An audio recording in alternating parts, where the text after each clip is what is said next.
महसूल अधिकाऱ्याला झालेल्या मारहाण प्रकरणी गेल्या 3 दिवसांपासून महसूल कर्मचाऱ्यांनी काम बंद आंदोलन केल्यानं अनेक नागरिकांची कामं खोळंबली आहेत। अनेक नागरिकांना महसूल कार्यालयात काम बंद आंदोलनामुळे कर्मचारीच नसल्यानं परत जाण्याची नामुष्की ओढावतीये।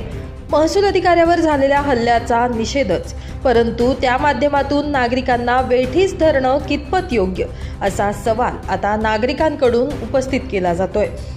सोमवारी दुपारच्या सुमारास तहसील कार्यालयातील महसूल अधिकाऱ्याला भाजपच्या पदाधिकाऱ्यांकडून मारहाण करण्यात आली होती।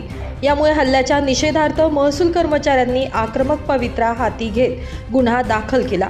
मात्र गुन्हा दाखल होऊनही आरोपी अटकेत नसल्यानं महसूल कर्मचाऱ्यांनी तिसऱ्या दिवशी देखील काम बंद आंदोलन राखत हल्लेखोरांवर कठोर कारवाई करण्याची मागणी केली आहे। मात्र यामुळे महसूल कार्यालयात येणाऱ्या नागरिकांना मोठा मनस्ताप सहन करावा लागतोय। ब्युरो रिपोर्ट, माझा महाराष्ट्र न्यूज, धुळे।